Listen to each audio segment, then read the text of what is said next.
شخص اس دن اپنے اہل و عیال کے لیے بہترین خوراک کا انتظام کرے گا، اللہ رب العزت پورا سال اس کی رزق میں برکتیں، وسعتیں عطا کریں گے۔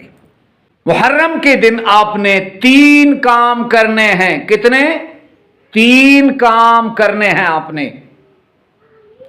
اور ہمارے ذہنوں میں محرم کی صرف یہی فضیلت ہے کہ اسی دن کربلا کا واقعہ ہوا اور آقا نبی کریم صلی اللہ علیہ وآلہ وسلم کے گھرانے کو خون میں نہلایا گیا، شہید کیا گیا، ان پہ ظلم کے پہاڑ توڑے گئے۔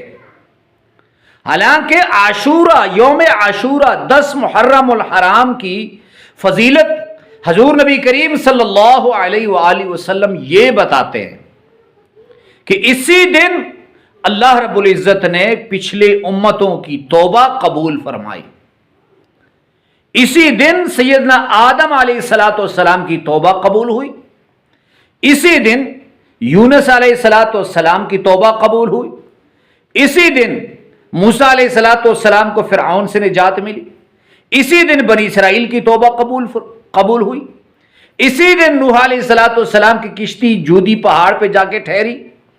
تو غرض یہ ہے کہ حضور نبی کریم صلی اللہ علیہ وسلم کا فرمان مبارک ہے کہ اللہ رب العزت نے پچھلی امتوں کی توبہ کس دن قبول کی؟ 10 محرم الحرام یوم عاشورہ کے دن۔ بہرحال آپ نے 3 کام کرنے ہیں۔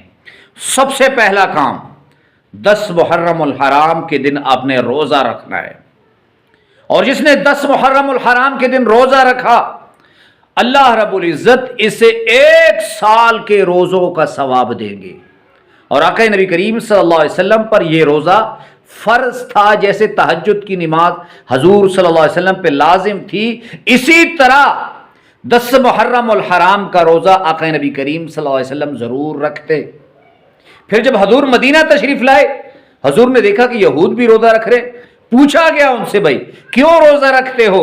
انہوں نے کہا کہ ہم موسیٰ علیہ السلام کے ماننے والے ہیں۔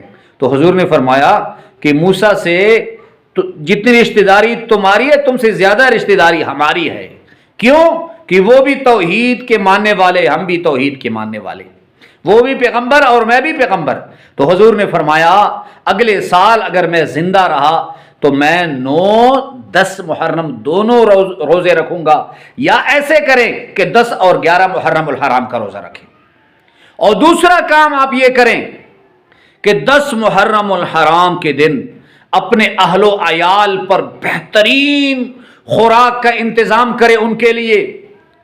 موطا امام مالک رحمۃ اللہ علیہ کی شرح میں لکھا ہے، المعجم الکبیر للطبرانی، بڑی بڑی کتب میں لکھا گیا ہے، حضور نبی کریم صلی اللہ علیہ وسلم کی حدیث مبارکہ ہے کہ اس دن اپنے اہل و عیال پر خوب خرچ کریں۔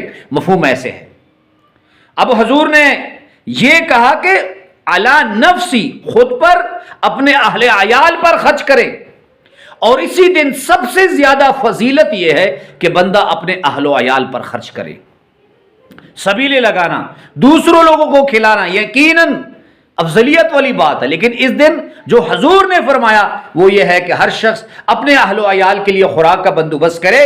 اگر ہر شخص اپنے اہل و عیال کے لیے آج کے دن خوراک کا بندوبست کرے گا تو ہر شخص کہ گھر میں جو ہے بہترین کھانا پکے گا، اور جو شخص اس دن اپنے اہل و عیال کے لیے بہترین خوراک کا انتظام کرے گا اللہ رب العزت پورا سال اس کی رزق میں برکتیں، وسعتیں عطا کریں گے۔ اور تیسرا، اگر آپ پہ بندشیں ہیں، آپ پہ جادو ہے، آپ کی پریشانی ہے، رشتوں کی پریشانی ہے، رات کو 2 رکعت نماز نفل کی توبے کی نیت سے پڑھیں۔